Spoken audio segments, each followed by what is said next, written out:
name's Kev Duffy, and I'm welcoming you to this, our 31st episode of What's Your Random Podcast, where I discover and celebrate independent and individual creativity from the inception of an idea to the process and the practicalities of bringing that idea to life. Whatever your form of expression is, whatever your medium for expressing yourself is, I'm interested in how you translate an idea and a concept into a form of communication. What the process is like to make that translation, and then what your process is like to put it and fit it into whatever media you select. That's what I try to get to the bottom to here on this podcast, What's Your Random? And I thank you for joining me, newcomers and frequent guests alike. If you do already have a favorite episode, please share it. I ask you to do so every episode, and I do so because it really does go a long way in helping us spread our wings and our reach and our impact so that people who might benefit from this podcast can see it and know that it exists. And you are at the forefront of spreading the word, and we certainly appreciate when you do. I really want nothing more than to just be in the ears of other creatives who could benefit from my conversations with my guests and all that my guests have to offer. It certainly motivates and inspires me as a creative, and I learn a lot, and I think that others may benefit in a similar way. So you might want to share this episode. This was a really interesting one. Joining me for the 31st episode was Evan Doherty of ArcaneBullshit. Evan is an artist and a graphic designer and a designer and crafter of words and concepts that may seem totally irrelevant, unrelated, dissimilar, and things that you would really be hard-pressed to draw connections between. He combines them to create memes and oracle cards for your enjoyment and for your imagination. One such image, one of my favorites that I've seen so far of his oracle deck, is a woman breastfeeding a VCR. And yeah, undoubtedly, I think that every person's going to come up with a different interpretation of that card, and the interpretations are very likely to be just as absurd as the card and the concepts in the card itself. And so Evan and I explored that absurdity, what it means to him, how he arrives at bringing to fruition a drawing that combines these two really disparate elements, his creative process, his motivations. And when you're dealing with something so absurd and ridiculous, it's really fascinating for me to realize the value, the meaning, the purpose, and the motivation behind it. And what Evan shared during this episode really provided an answer and clarity to all of those things. And I appreciated his time. I appreciated the conversation. It was one of the more random of the topics to discuss, one of the more random guests to have in terms of his mode of expression and his creative work, because it is in the absurd, in the realm of the absurd. And yeah, it was a fascinating discussion. I think that you are hopefully going to enjoy it just as much as I did. So without further ado, joining me for What's Your Random Podcast, this 31st episode is Evan Doherty of ArcaneBullshit. Enjoy the random.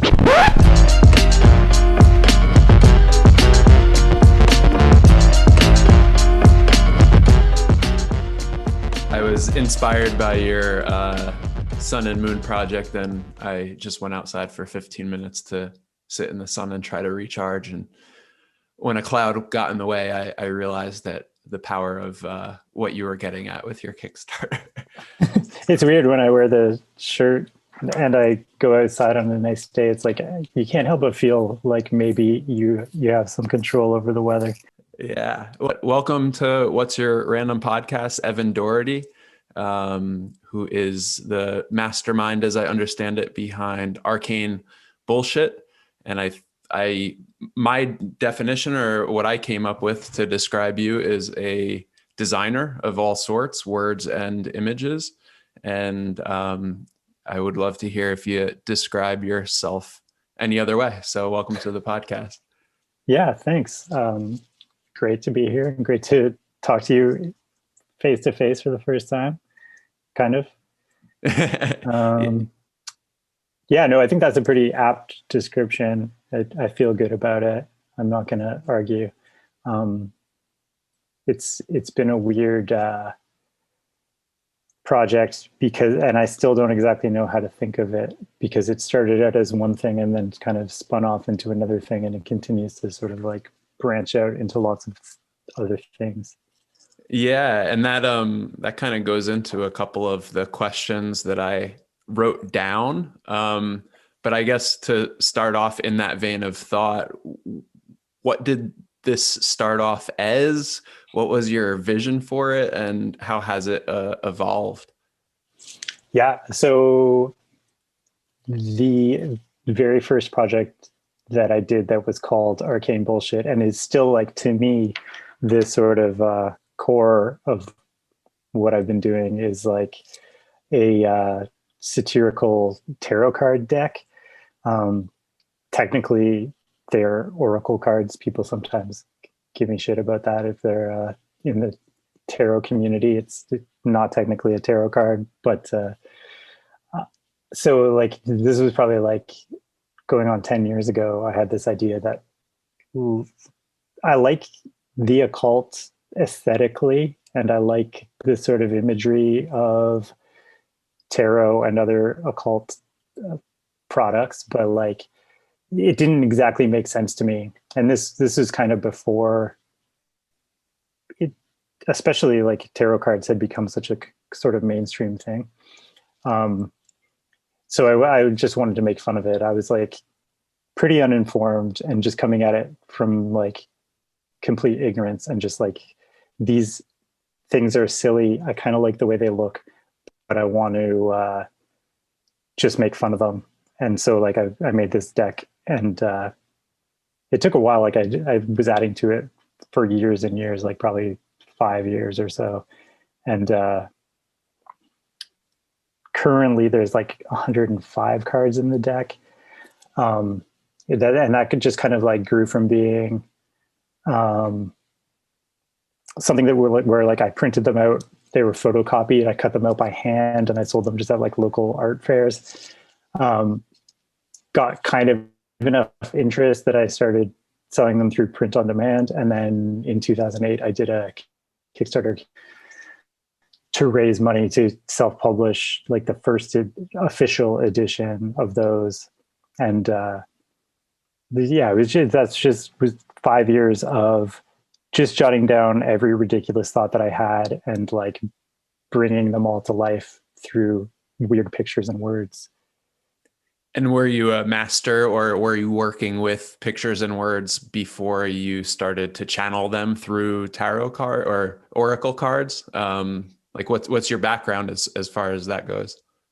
Um, I went to art school. I didn't really know what I wanted to do, and to be honest, like didn't completely click with that whole business world of being living in and working as an artist and sort of like galleries and uh, that whole scene. It didn't, and like actually when I was in art school too, it was like everything that I did was kind of like making fun of art somehow. It was always kind of like through this satirical lens. So coming out of that experience, I didn't exactly know what I wanted to do, but like I had some basic foundations in like digital design and drawing. So just put it together as this thing, and like it evolved a lot over the years. Like I have redrawn a lot of the cards multiple times. Like, and when I look at them now, there's still like some of the original ones. I'm like, oh, I hate that. I wish I could redo it now because I've kind of gotten better. And But were you yeah, drawing luckily, were you drawing in a style similar to the Oracle card style? You mentioned that it appealed to you and you liked the style, although you didn't really understand or like participate in the culture that surrounded it. So was that somehow analogous to your own personal style, or did you say, hey, this is something I want to explore artistically, and then you started to um, build your craft in illustrating these cards? well, the thing that tarot cards and oracle cards do really well is like cramming a lot of visual signals into one small composition. So it's like you can look at it and discover new things every time, and it all kind of tells a story.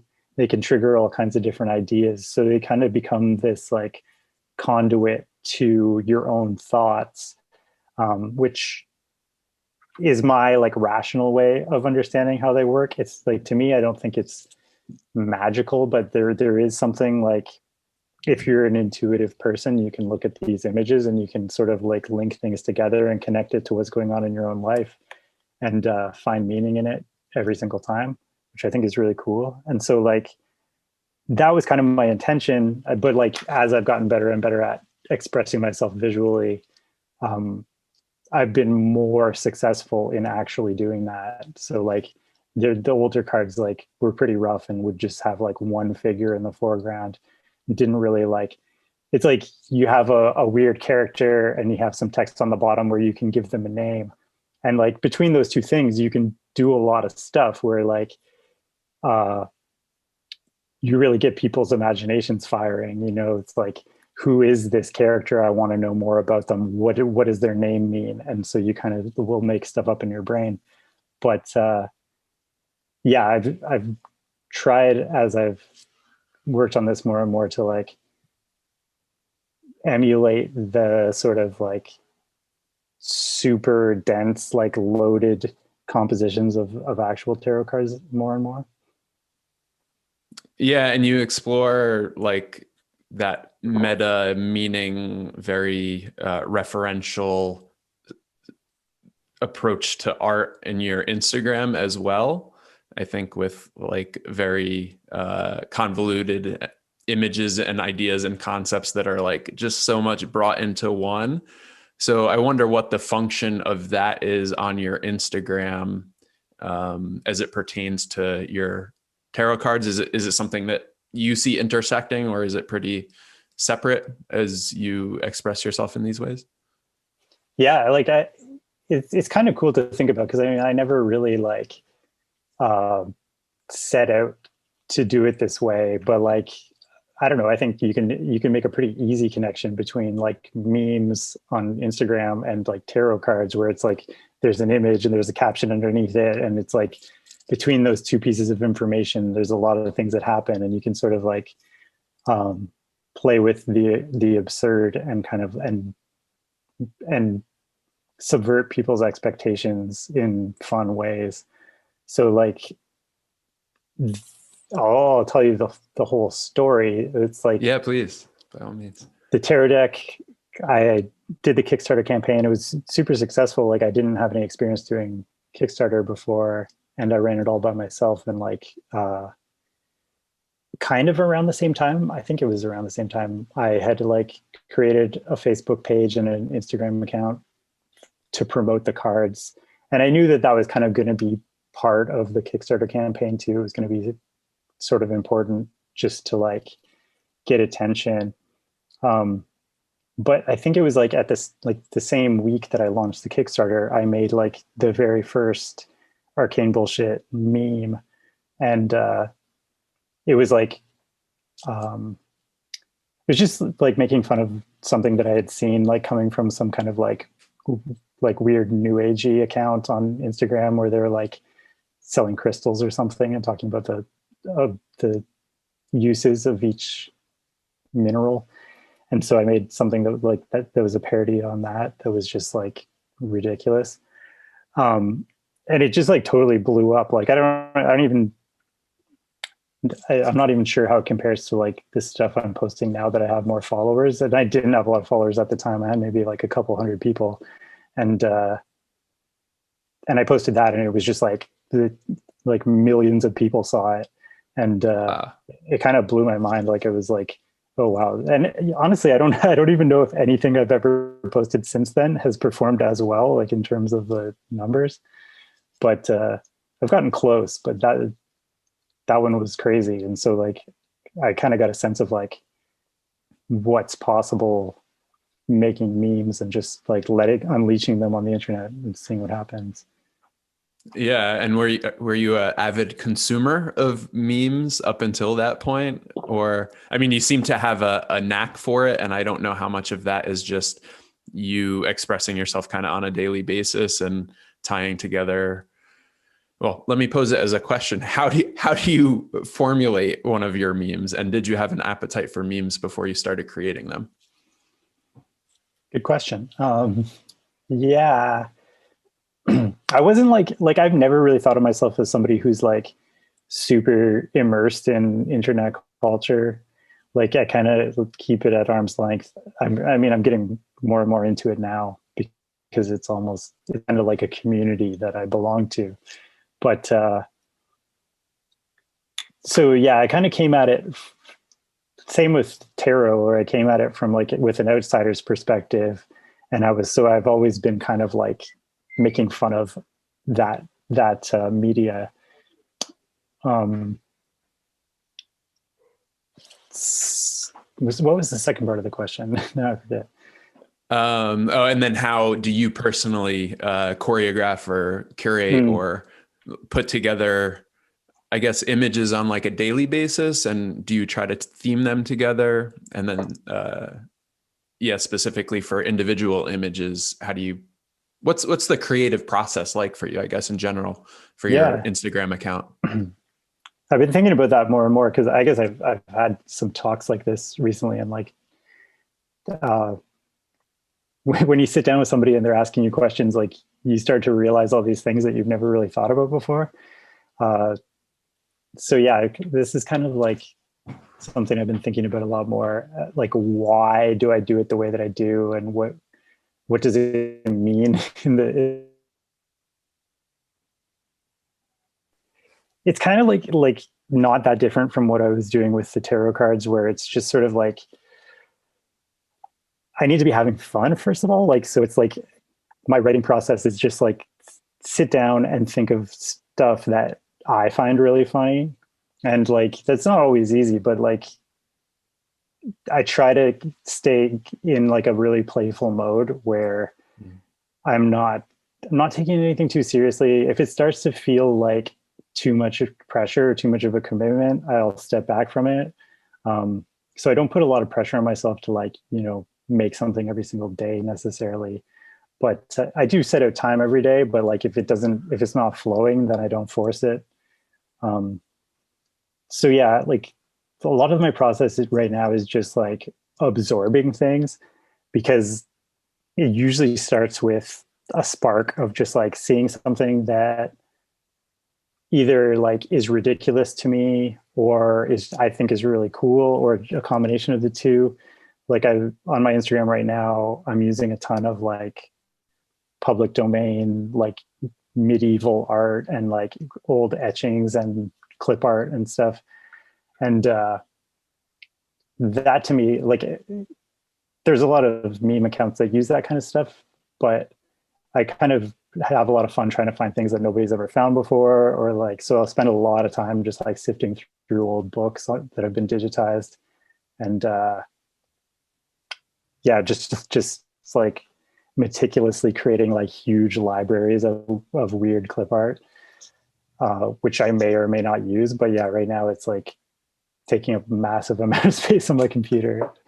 It's not even necessary. I don't know why I save everything on my computer, but I just like having it there so one day I can just like dive in and just Well, yeah, it sounds like it's part of your overarching process that you have your own library you could pull from instead of having to do the research on a daily basis. Is that yeah, yeah, accurate?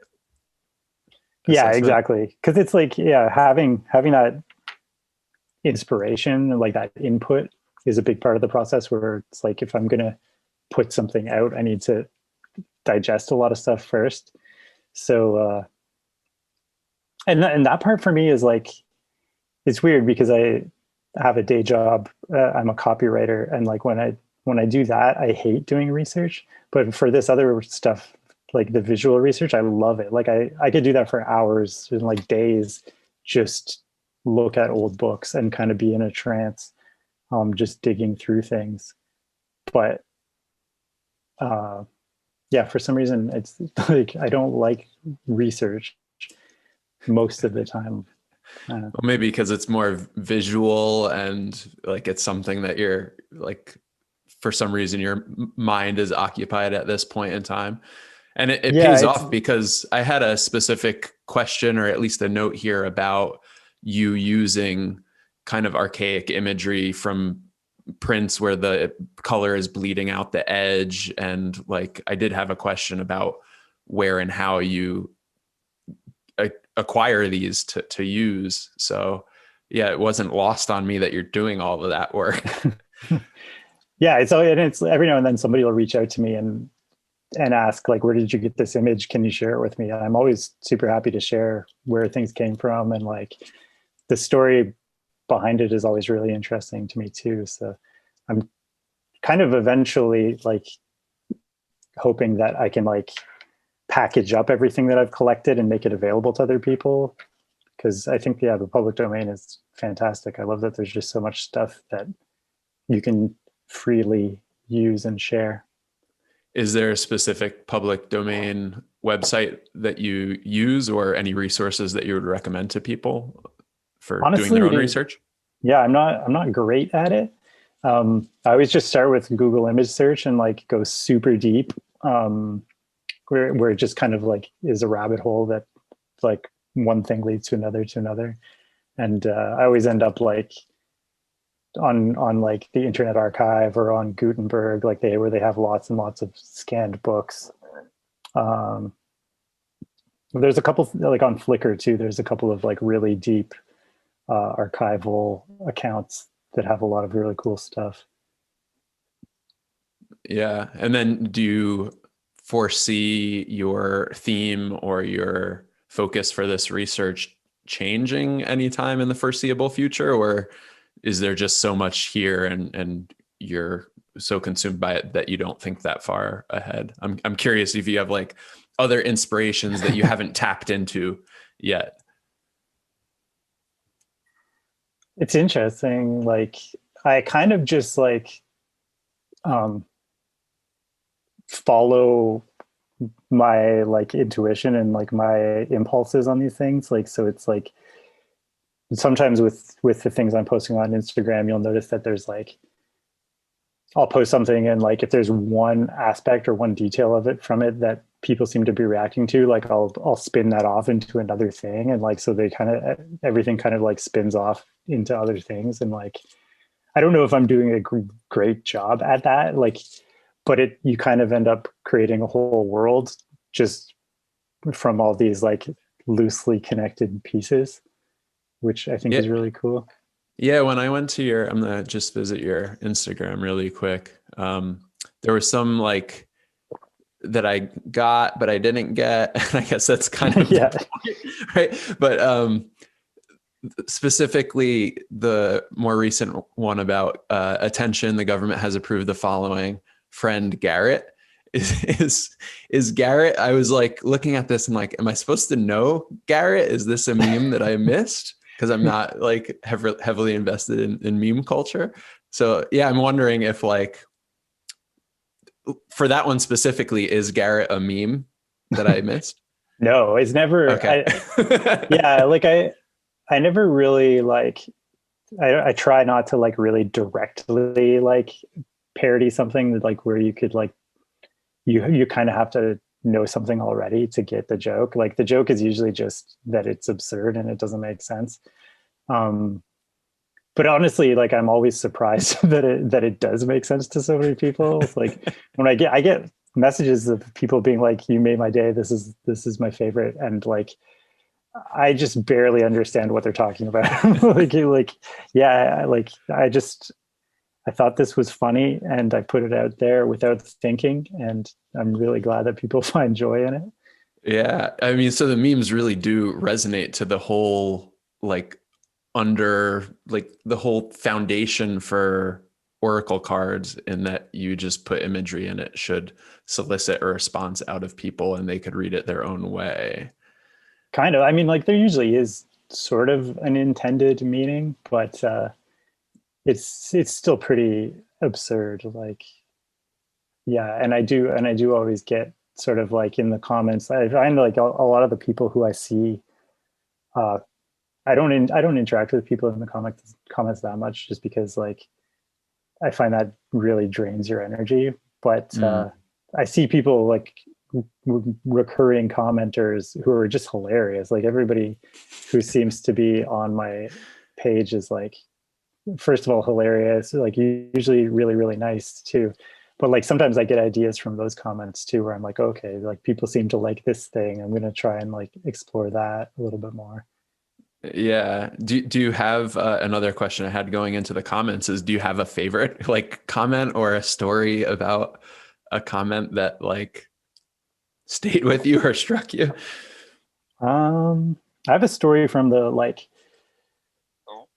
from the Kickstarter. It was more of like an actual interaction than it was just an anonymous comment. But like Yeah, yeah. I can't remember like how it came occur. How I think it was so like I was working with my friend Joel, who did some of the design for like the tarot box and the backs of the cards, and between the two of us, we were just kind of like sketching all these like really absurd little icons and doodles to put on the back of the card, because it's this really kind of like dense uh, mosaic of like just little things. And like one of them, just for whatever reason, ended up being like a severed thumb. And while the Kickstarter campaign was running, I think like I didn't initially have the backs of the cards designed, so I rolled that out in one of my updates, like as I was running the campaign.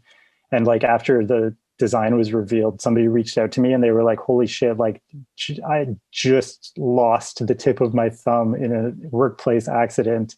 Like this is amazing to me." I was like, and it was such a weird thing, but like somehow it helped him get through that experience. And he was just so excited to see that in the card, and it was like kind of blew my mind a little bit too. But yeah, that's Yeah, yeah, for sure. I mean, it kind of goes into the throw symbols and images out there and you don't know how people are going to relate to them.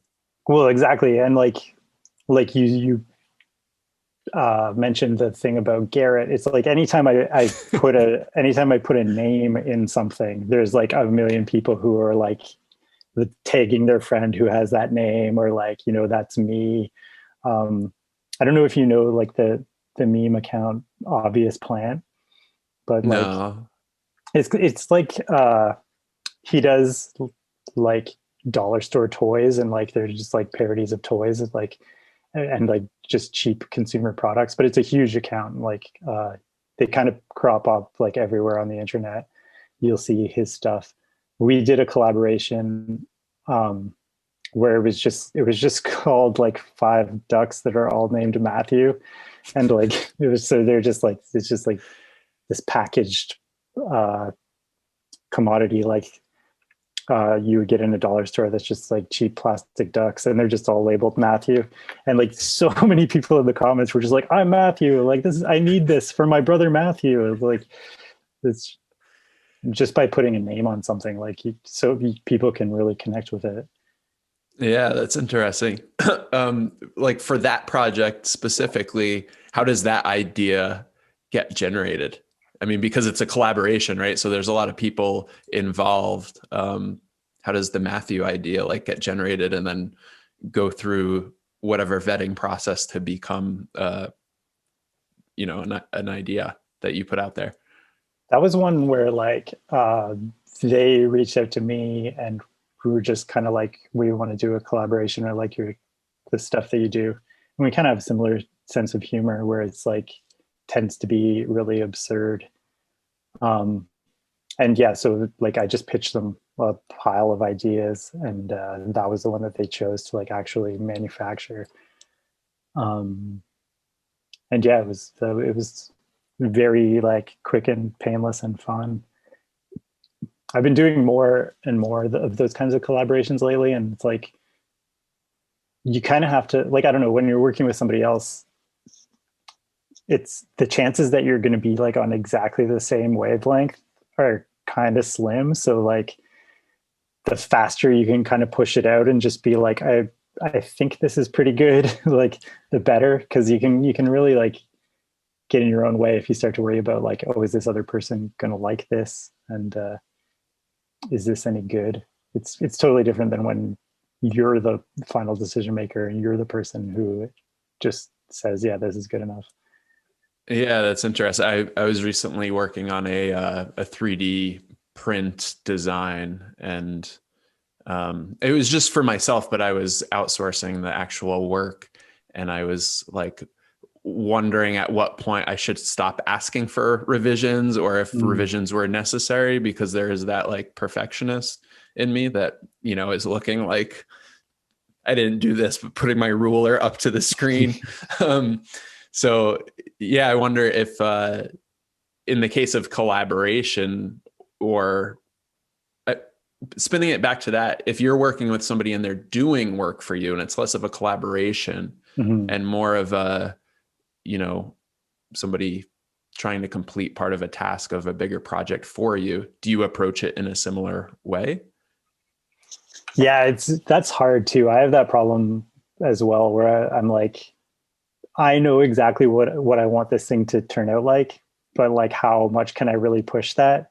If this and so yeah, I had the tarot deck manufactured overseas, and like I manufacture different stuff that I sell on my store, and like I've kind of learned to like loosen the reins when it comes to some of those things, because like there's I don't yeah like I would say like when I just have faith in whoever I'm working with, like most of the time it comes back like exceeding my expectations or like surprising me in Oh, some way. But yeah, there's definitely times where you're like, and sometimes it's just like you shouldn't be working with that person. Sometimes it's just like they're bad at their job and you need to find somebody else who does it better. But yeah, I've kind of learned to trust the manufacturers anyway that I'm working with, and to kind of like uh, even when something doesn't come back exactly the way that I want it, I can still put it out there and people still like it. And I'm like, oh yeah, no, because they don't know what I originally wanted it to be. They don't like, they only see what's there and it's still good. So yeah. yeah. And then spinning it back to collaboration work and working with others in a more collaborative capacity, I get the impression that you have kind of a more like communicate less hands off approach. Or is there any like more that you could add to how you approach a collaboration, and like, I don't know, any strategies, I guess, that you employ when you're going in or in the process? Yeah. It's like, you can't, oh, well, you probably could. I was going to say you can't fire somebody if it's just not going well. You could, but I get stubborn about things like that. And I'm like, if this on paper should work, then I have to figure out a way to make it work. Um, but yeah, usually it's just like be less critical of your own stuff, and just like, and also trust the other person, which is hard because it's like most of the time, if somebody reaches out to me or if I reach out to somebody, I know their like persona that they're putting out online, but I don't know that person behind that at all. So I can't really trust that we're going to get along immediately, or that we're going to kind of have the same exact point of view on things. So like, it probably would help to like, I don't know, have a conversation like this, or like actually kind of meet each other. But um, yeah, my approach so far has just been to kind of like give them my complete trust, like put myself out there, like be vulnerable in terms of like showing them some dumb ideas, kind of going back and forth to figure things out and make them better, and just try and force something out into the world as fast as possible. Because if you think about it too much, you're going to get obsessed with details. Yeah, yeah, and I find myself in that position, like I don't want to say perfectionist, but something akin to that, where I'm not letting go and putting things out into the ether that should just be released already. Yeah, well, that's kind of like the the really nice thing about the meme account is that it's like internet content, you know, is that like it's not worthless, but it's like it's not a monumental kind of production. It's like you put things out every single day. It's kind of disposable. So like I don't put that kind of pressure on myself with those kinds of projects. Whereas with like building a tarot deck, or like now I'm thinking about what else can I make? Like I want to do like a book or like a board game or something. Those things I find really intimidating because, but and yeah, I would be in that perfectionist mode the entire time. But with the web content, it's like I can just pour it out, and like if it's ever not fun, I just take a break. Yeah, yeah, yeah. That's interesting. Is that kind of like a therapy in a way that you use the Instagram and stuff and putting stuff out with such frequency as like exercise to not be too critical?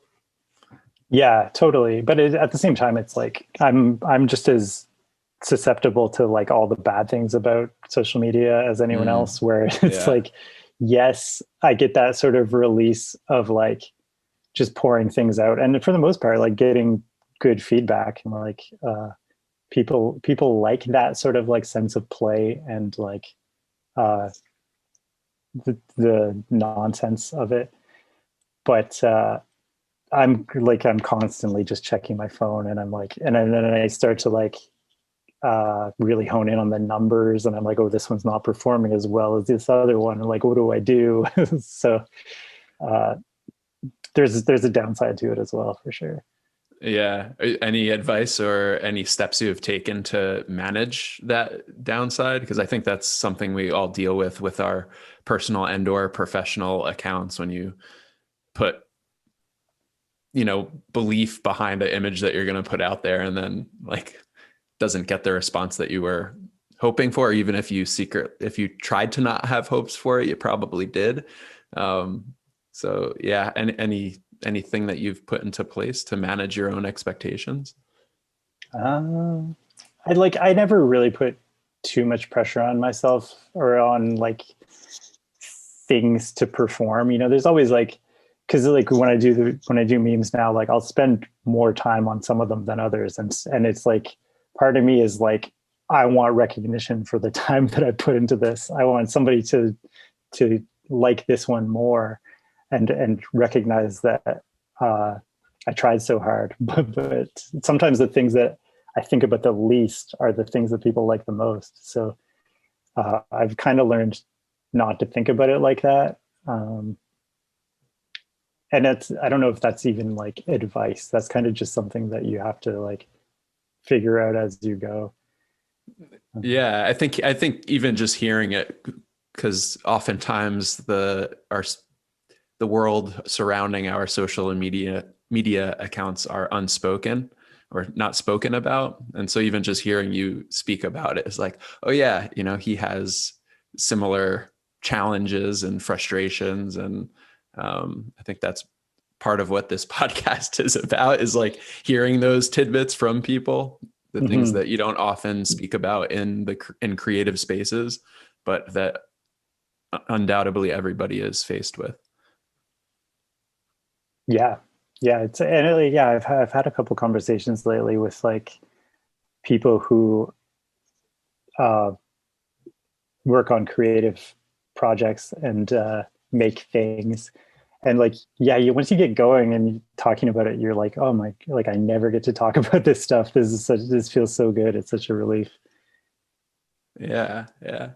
And for your like idea generation, I guess you mentioned that when you had the collaborative project, you put 5 ideas in front of your co-collaborator.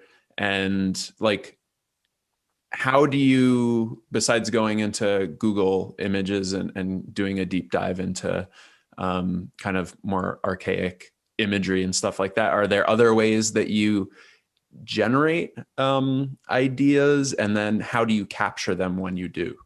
Mm. That's a good question too. Because yeah, when I think about it, there's probably like 3 or 4 different kinds of like memes that I end up with, where it's like one of them where I start with an image. It's like I see a picture and I'm like really drawn to it for whatever reason, and I'm like, this is hilarious. I know immediately what I'm going to say about it. But then there's another one where it's like it starts with more of a concept, and it's like I have a concept in my mind, and then I have to find the pictures to fit it. Um, and sometimes those are the ones where I'm like really stubborn about it, and I'm like, I need to draw the pictures myself to get it exactly the way I want. But I've kind of found that like if if I can speed things up as much as possible, like if I am just doing a collage or if I'm just pulling things from other sources, it it lets me get my ideas out so much faster, and I don't hit that wall where I'm kind of like I've worried about it too much, and now I'm like, is this even good? I don't, and everything, and I hesitate before I make any decision. So yeah, there's a couple of different ways that those ideas come together, and like the concept driven ones, it tends to be just like, I don't know, something I encounter out in the world or just a thought that I have uh, that's inspired by something in my day-to-day life, or like, I don't know, yeah, I'll just have a thought about like a stupid thing, and I'll think like, how can I like make a little story around this, or how can I express it? um I think the thing that you were talking about with like the like government mandated friend, and like it was sort of like, originally I was thinking about like the COVID restrictions and the sort of stuff that's good. Like, so I'm in Toronto, and like here in Ontario, I like, and I'm sure that the same frustrations have been playing out all over the world. But like, it's been just kind of like they keep changing the rules, and it's very confusing, and like uh, and every now and then they'll relax something and they'll tighten it back up, and it's just like it's like starting to feel more and more absurd. So I just had this thought that was like, wouldn't that be funny if like the government said like you could only hang out with one person, and it was one specific person that everyone was allowed to hang out with, like, but then that person gets COVID or something. I don't know. Yeah. And so then I was trying to think like, oh, well, I don't want this to be like this grim commentary on this thing that Right. Yeah. makes people anxious. So I tried to distance it as much as I could, like by just like putting on added lenses of absurdism. And that's kind of how I got there. I appreciate the insight into that specific one, because that helps illustrate like exactly what you're talking about in terms of how it all comes together. Yeah. And I think like when there is like a real feeling behind it, no matter how like it gets abstracted into a completely different thing. But when it comes from like a real like emotion that I'm having, it tends to be kind of a better product. Like there's some kind of core of truth to it, even though you don't really understand what that is when you look at it. Yeah, I could kind of echo that. And like when I was scrolling through your Instagram today and reading ones here and there were ones that like even the whatever his name was, one that we're referring to, Garrett, like choice name, by the way. Yeah, even when I was scrolling through, there were some that like seemed very meta and had a lot packed into it. But I didn't understand it, but I related to it, and it was very quizzical. Like, I get this, but I don't understand why I get this, and I don't think I get it in the way that other people might get it. Yeah, it's a bizarre, and yeah, it's like because you do kind of get a sense, you see people commenting again and again, and like so like sometimes if there are folks that are also making memes and we follow each other and we kind of like have this rough understanding that we see things the same way, but like you're never really sure. So like uh sometimes I make things, I guess, that are kind of like much more specific to my experience and point of view, where I'm Mm, actually kind of like referring to real world things or like thoughts and opinions that I have. But because I think like I want those connections to be a little bit more genuine sometimes, mm. because it does feel like, oh, this is just triggering something like really random. And I mean, sure, I want to get along with everybody in the world, but I also kind of want to have more genuine connections with people who have similar points of view. Yeah, that's interesting and well said. And like, for example, one of the ones that jumped out to me and I really liked was a woman breastfeeding a VCR. So like in that case, and those sorts of, whether it's the meme side or the tarot card or the oracle card side, are you just like encountering two images and like, oh, put them together and it makes this really absurd thing? Um, are you like drawing cards for like pictures from a deck blind and they come together, and how could I combine these? Because a lot of what you do, I also see having that sort of element to it of surprise absurdity, the Yeah. element of surprise absurdity. And I'm wondering, like, in those instances in particular, how do you decide to not just, yeah, how do the two come together in your mind, two things that seem so dissimilar and unrelated? Yeah, like I like I'm sure that there's probably people who think that like I'm having fun all the time, but but like sometimes I try really hard.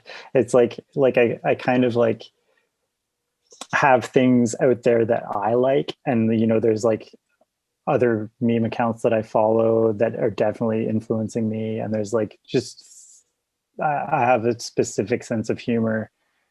Um and it, like, of course I'm always kind of trying to push that and to try and like take it a little bit further, but like um I do try really hard to like hit a certain frequency of weirdness. And so like with something like that, when I'm bringing two things together, it's like it is often like a really long process of like just like listing words that I think are funny, or like trying to conjure some kind of an image. And that one, honestly, like at this point I'm not even sure where it came from.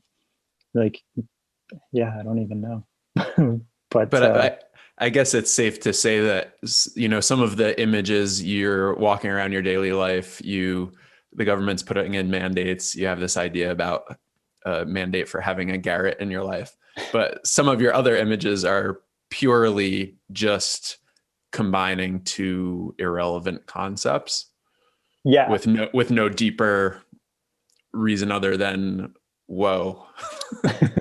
Yeah, pretty much. I kind of like to think that I've gotten good at it now, because I think maybe like your average person, if you put them on the spot and ask them to generate like a random combination of two things, they might I mean, I still go back to like words Like, like I'm sitting here kind of chuckling, just remembering what I saw, like some of the meme ones.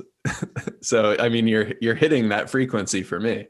yeah, and it's like the challenge of making sure that like if it's a combination, it's something that you probably haven't seen before, and yeah, they're combined in such a way where there's something kind of novel and original about it.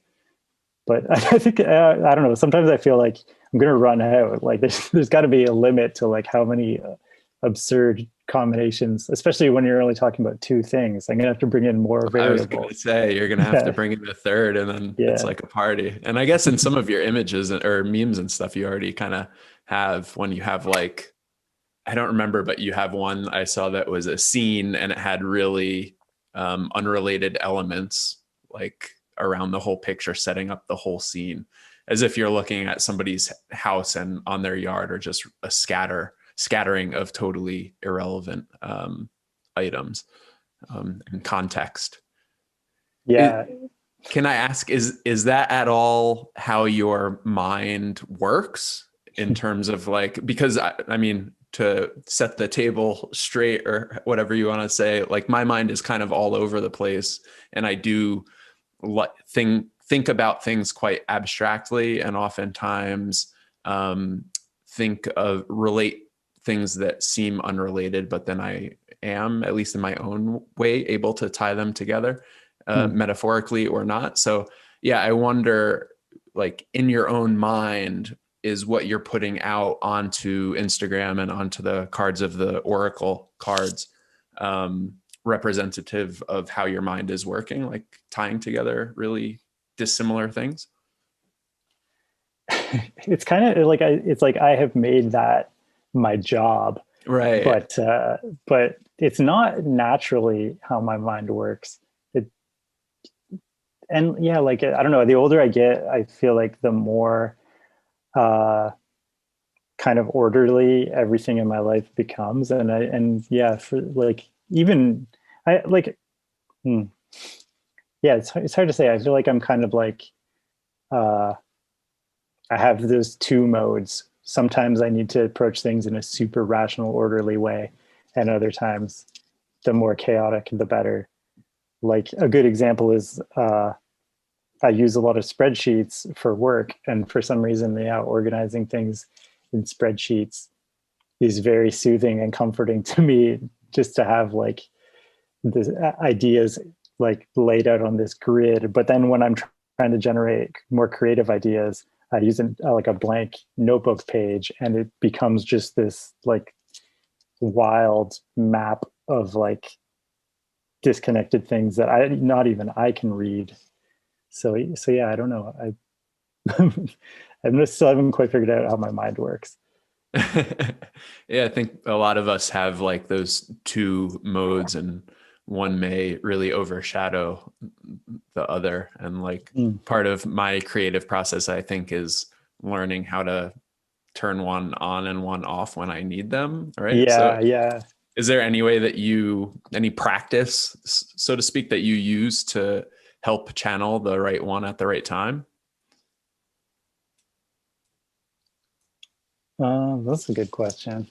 I think Yeah, one, to maybe help start you off, is you mentioned, I think reading between the lines, setting a time to work on the memes every day or so. Is that? mhm. Yeah, like the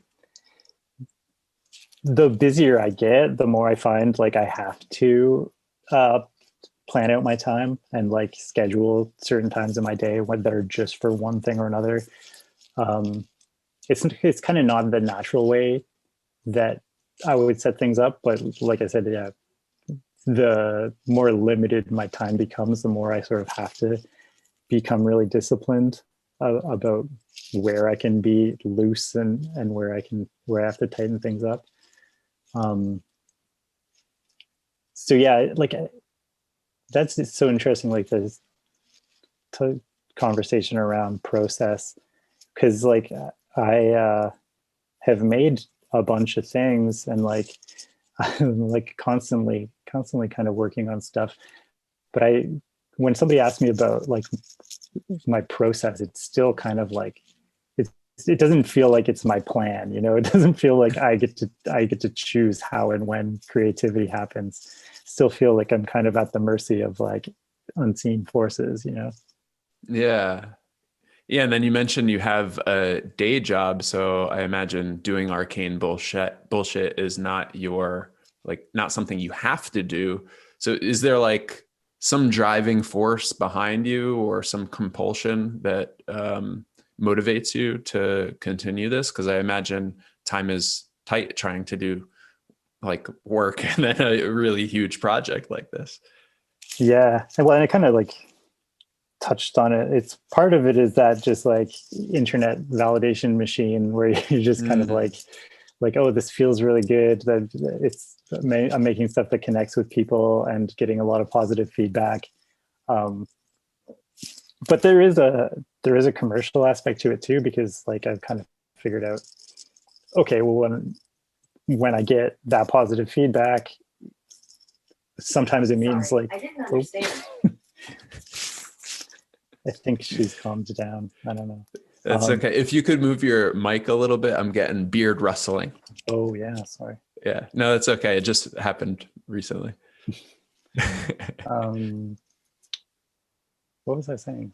Talking about, oh yeah, the external validation, but then also like turning things into actual products that I can sell, because you kind of realize like, well, and like that was how I started out with the tarot cards, and just like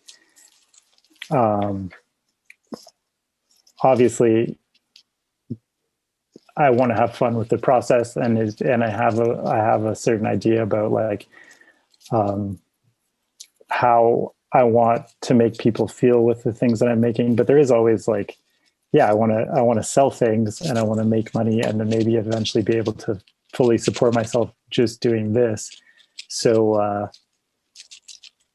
taking that feedback that I get from Instagram and realizing like, okay, I have a like pretty decent following, and so this is not a bad conduit to actually like market things.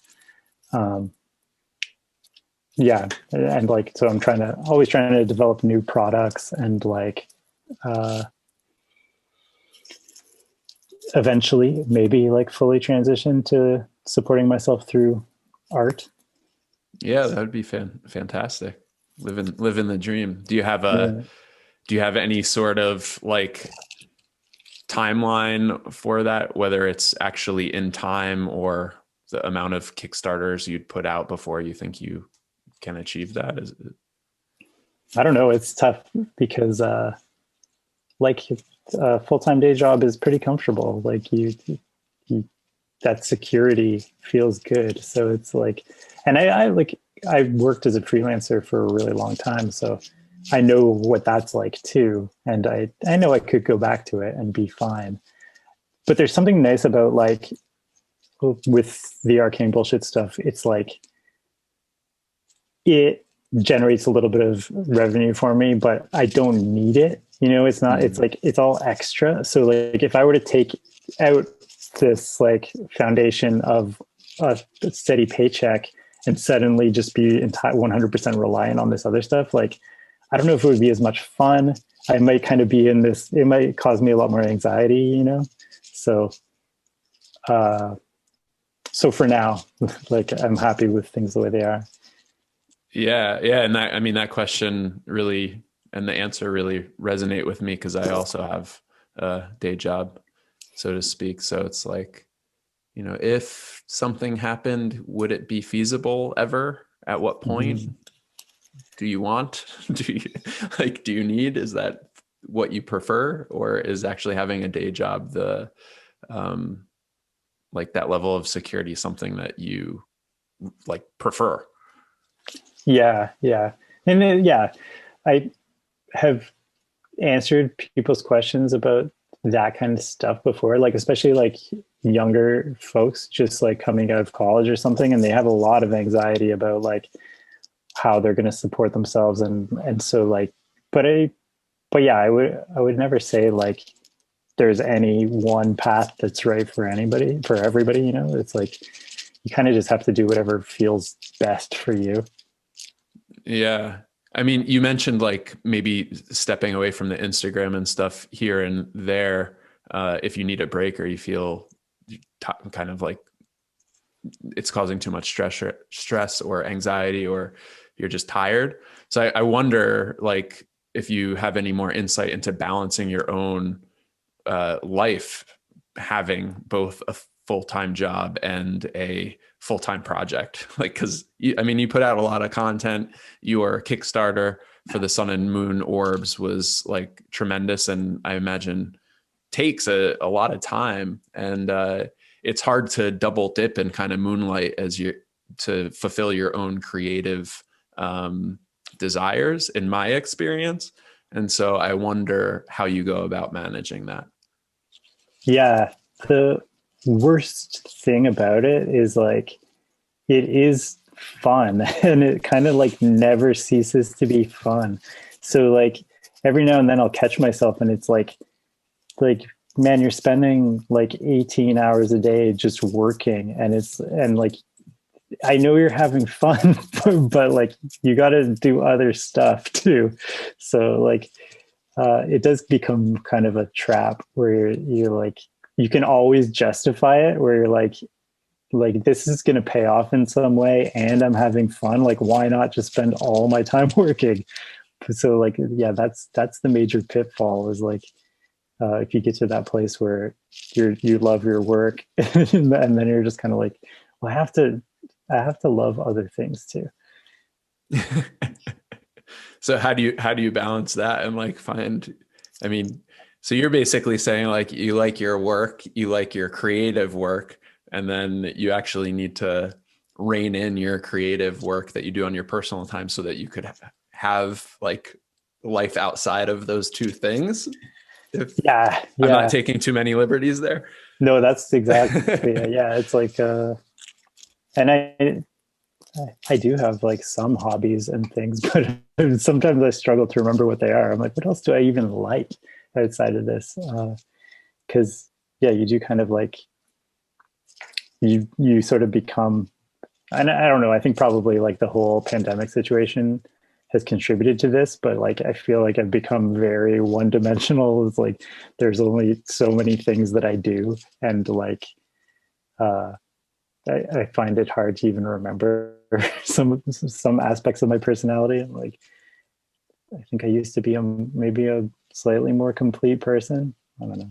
In what way? Maybe it's just the going outside part. It's like maybe there were just more things that I used to do outside.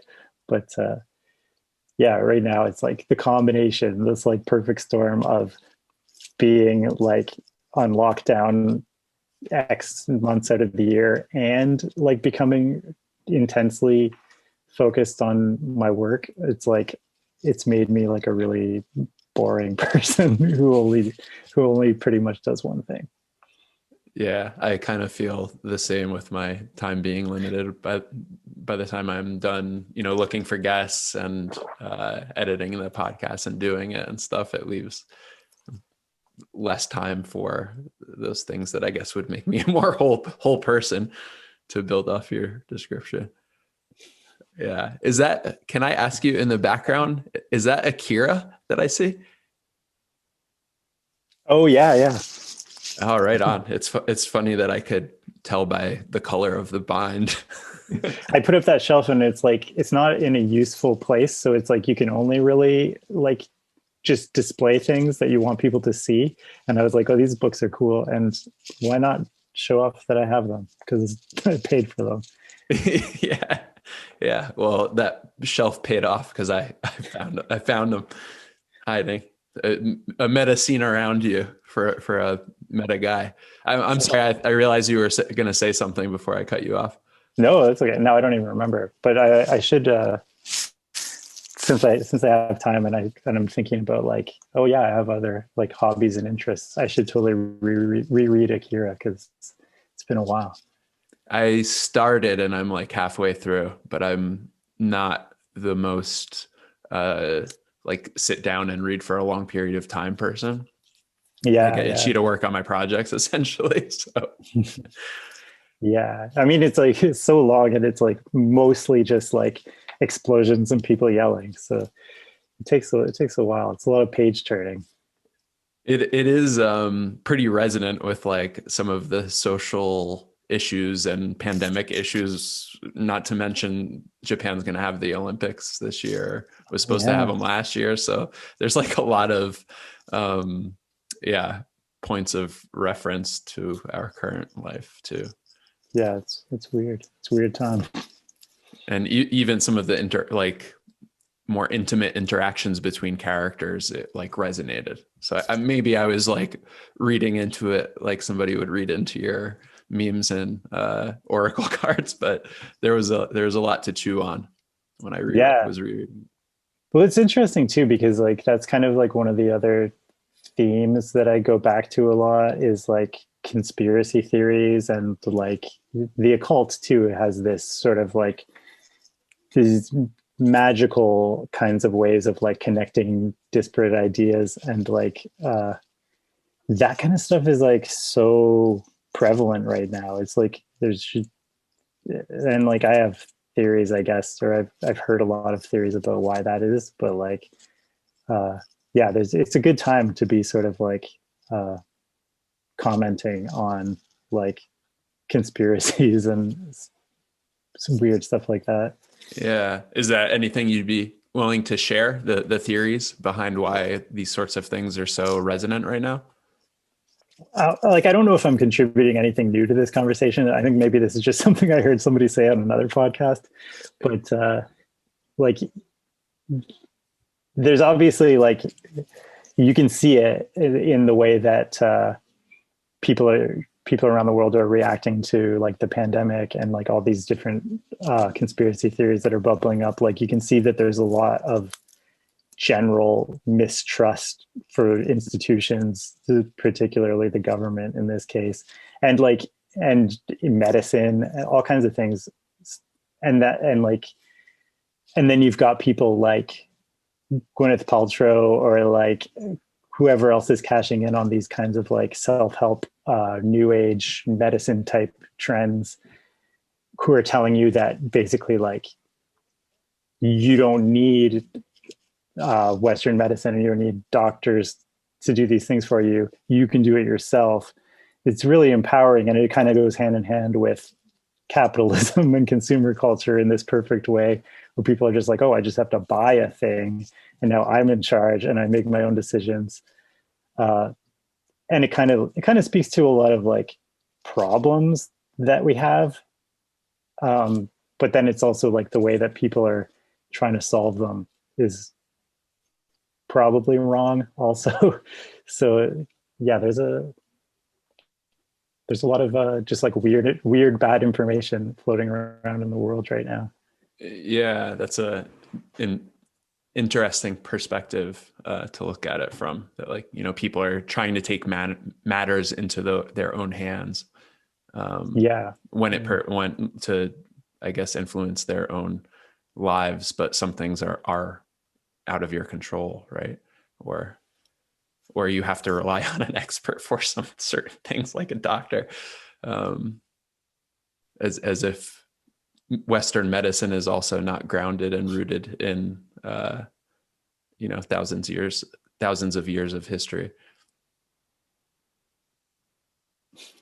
Yeah, exactly. It's like, I don't know, it's weird to me that people don't take comfort in that. Like it's more comforting to believe that you can solve your own problem than it is to trust an expert. But Yeah, and when it comes to trust, like, I have to say, you are my 31st guest. I have a couple of episodes I haven't released yet, and I'm, especially in the beginning, I was like a little bit anxious about just like popping on Zoom with strangers. But that was also, I started doing this podcast as a challenge to myself to do exactly that, to try to prove to myself that people aren't as scary as they seem to be, and that like I could have faith in strangers to some degree, to at least have a civil conversation, talk about things. And so far I've had really good experiences.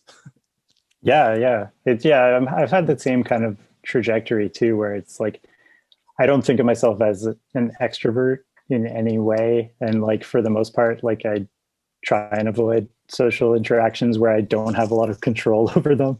But the more that I kind of have been like getting people's attention with the work that I'm doing, like the more I've been invited to participate in conversations, and the more that I realize like I like talking to people. I think, yeah, maybe it is just the unpredictable nature of some social interactions that I don't like, but like when it's kind of like framed up like this, and it's a very controlled environment. I really like it. So I'm trying to do Yeah. more. Yeah. Well, that is a perfect place to wrap up, but I do want to ask you a couple more questions if you have time and kind of steer the conversation back to your most recent project on Kickstarter, which is how I found you.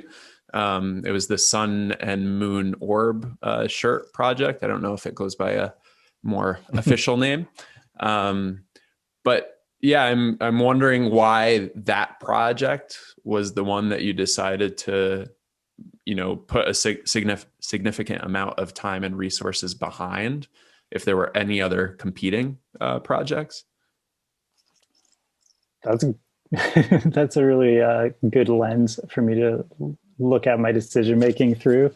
Because I like it kind of makes me realize like uh, how much of a slave I am to just like my own whims because that one wasn't like something I planned out in advance. I didn't like it wasn't like, oh, I have this grand ambition to do this thing. It was like I made a meme that I didn't even fully like understand it. It was just sort of an idea that popped into my head.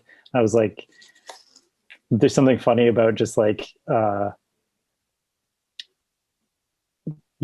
sort of like the medieval pagan idea that like if you worship the sky, then like good things will happen. Yeah, that's something I keep coming back to and thinking about more and more. Is just like, and it's fascinating to me is that no human, like no matter how much stuff we know, nobody knows what's going to happen in the future. Even in the next couple minutes, nobody knows what's going to happen.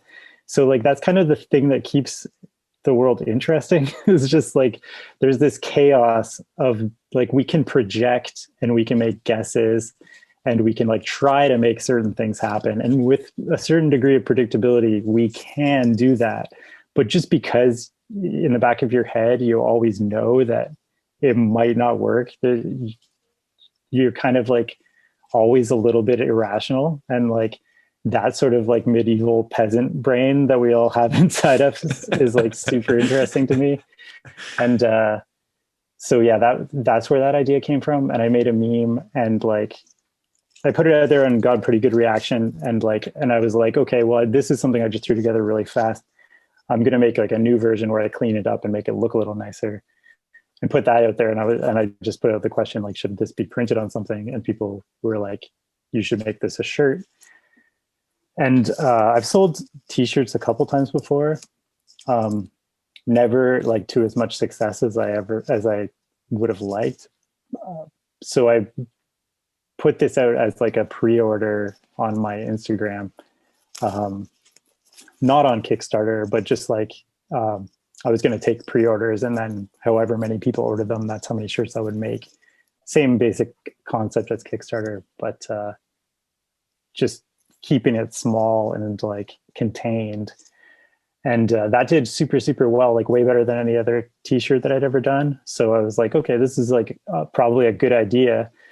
And yeah, at that point, like I have a friend at Kickstarter who like follows me on Instagram and comments whenever they think I should run a campaign. So I was like, okay, I know I can trust this person. If they think I should do a campaign, then I probably should. And so, yeah, I just decided to, because I had done short sleeve t-shirts. So I was like, now I'll make it into a long sleeve. And my friend at Kickstarter was sort of saying like, well, if you do it within this window, we're running a certain, I don't even know what it is. Like they have sort of different creative prompts for creators. Mm-hmm. And like, yeah, if you can hit one of those, then you can take advantage of like some extra promotional power. So like they were like, get in on this. And this is happening like in the next couple of weeks. Like, so I had to put it together really fast. Oh, wow. Get in on this thing, launch the campaign. And it was kind of nice, like, because with my previous campaign, it was like, I knew I was going to do it like 6 months prior probably. And there was some planning that went into it. But with this one, it was like, well, I've already made t-shirts. The question marks surrounding like the actual product have all been kind of cleared up. Um, but as far as the campaign goes, like I'm just going to make it up as I go along. So I just like put it up there, started just made up this whole story about like sort of like this competition between the sun and the moon. And even that, it was like I had a rough idea, but I never actually stuck with it. I was kind of like, I'll update people every now and then and let them know who wins, and there'll be a winner. But at the end of the campaign, I never really did that. And then I changed my mind and decided to introduce a third shirt for the Void halfway through, and like that became like super popular, and like that was probably the one that sold the most, even though it was kind of like something I made up as I was going. So yeah, that was like, when I first interacted with that Kickstarter campaign, I didn't see the Void, and I refreshed it today and I saw it, and I was like, oh, cool.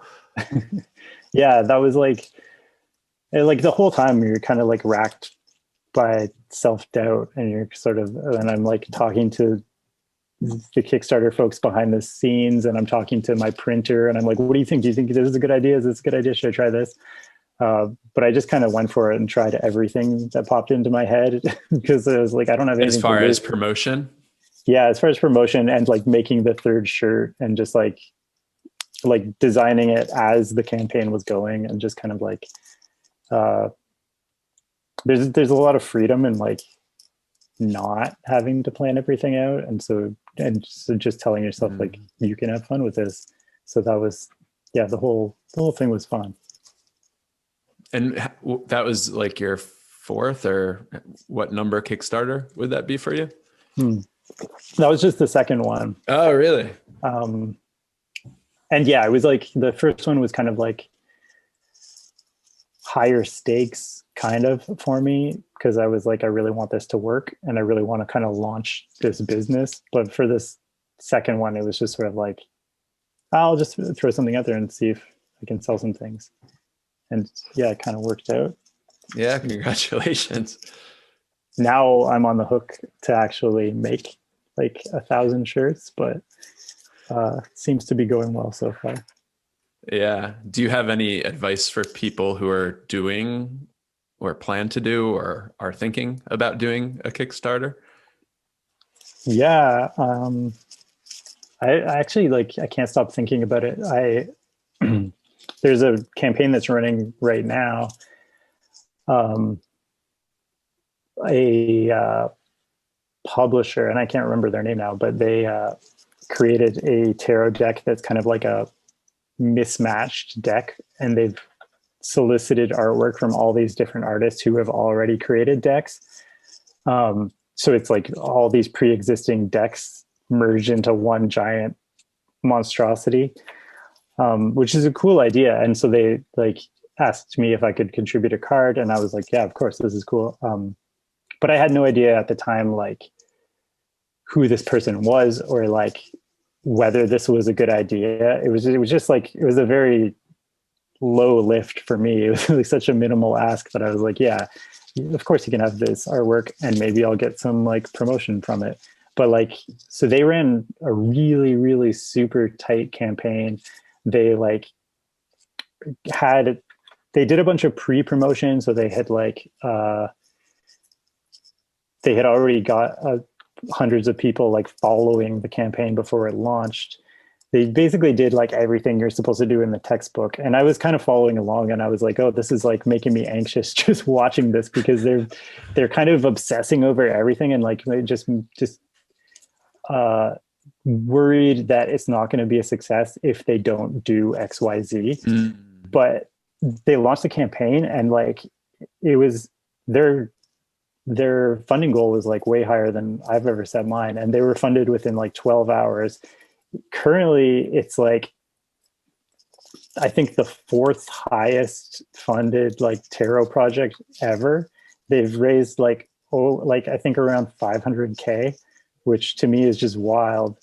Wow. And I would like, and that's like, I don't even know, just a few days in, like so like they've got like 20 days left. I would be surprised if they didn't hit $1 million. So yeah, Holy smokes.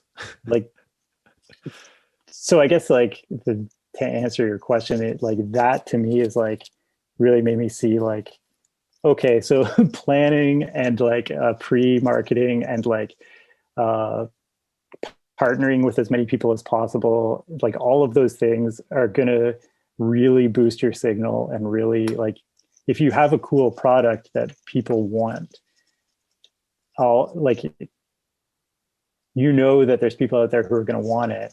All you have to do is make sure that they see it. Like Yeah. any effort you can put into like, yeah, marketing and like just partnerships, meeting as many people as you can, getting them to help you spread the word. All that stuff helps a lot. Yeah. And you started off with like tarot card tables and selling at events and stuff.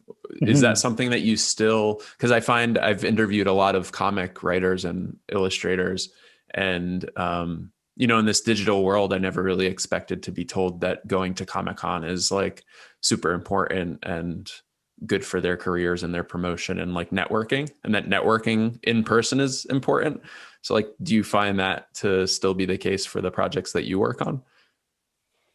Um, it's interesting because I think like online networking is probably just as valuable.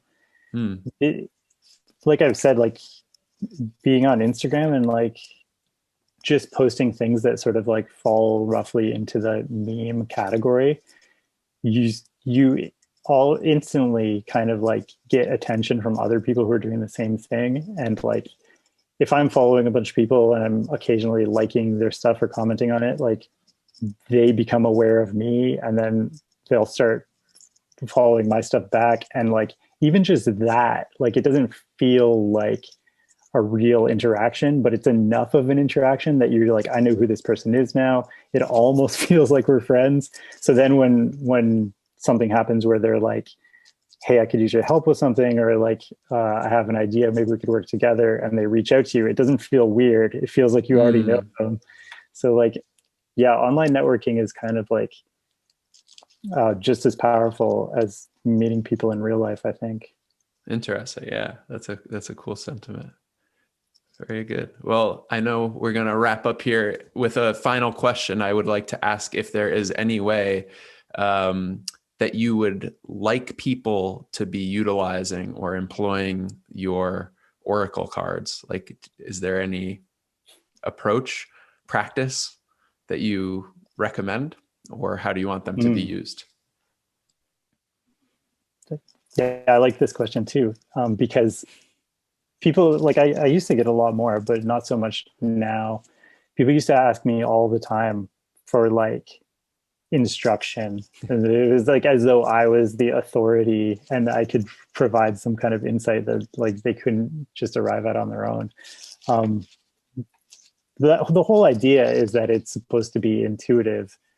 Like just the word bullshit, it's like it's a noun and a verb. You can do it. That's what I recommend, is that people just bullshit their way through it. And like that doesn't always work for everybody. I'm not like a super intuitive person. Like I'm not really great on my feet doing a live tarot reading. I've done it a few times, but if somebody asks me, I usually tell them no. uh, so yeah, if you're that type of person who's like good at connecting ideas and just like uh, spewing out words, then I definitely say just make it up as you go. There's no there's no rules. Yeah, and I guess no right or wrong answer Mm-hmm. in interpretation. I wrote a booklet that comes with the cards. So like if you thought that that would help, you could look up the card meanings, but I hope that it doesn't really help because I tried to make it as like obtuse and bizarre as possible. So Awesome. Well, Evan, I don't know if you have anything to add before we go. And also if you have any upcoming project or if we should anticipate a Kickstarter in the short or midterm, and then whatever your social media account, I think everything is at Arcane Bullshit. Yeah, yeah, everything is at Arcane Bullshit. The website arcanebullshit.com is where you can buy stuff. I'm going to be once I'm ready with this Kickstarter merch. I'm gonna be really well stocked with long sleeve shirts. So for all your shirting needs, check out arcanebullshit.com. And yeah, otherwise not a lot of projects that I know of on the horizon. I'm sure something will bubble up because I'm going to get bored. But yeah, I haven't got any plans. Well, definitely excited for when things do bubble up and anticipating what forms and shapes and ideas and concepts they take. Yeah, I'm always trying to up the ante, and so like whatever's the next weirdest thing is what I'll do. Awesome. You heard it here first. The next weirdest thing. Yeah, thank you for joining me on the podcast. I know you have a tight schedule between your job and all of your projects. And until next time, enjoy your random.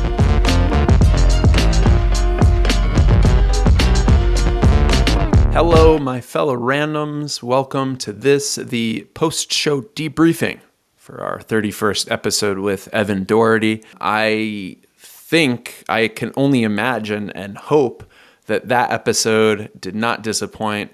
It was a really fascinating subject, very interesting and kind creator, and I enjoyed the conversation thoroughly. I hope you did too. Key takeaways, there's a couple. I remember having the idea in my head when Evan was talking about not overworking things, that he lets go creatively sometimes, especially in collaboration, so that he doesn't get stressed or too controlling over a specific image or project or whatever it may be.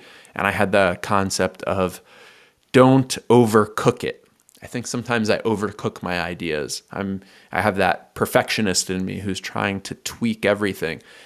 There's always something more to be tweaked, and in my experience, I often tweak one way and then tweak it back. So why not stop when it's ready to be served? Don't overcook it and just get your idea out for everybody to taste.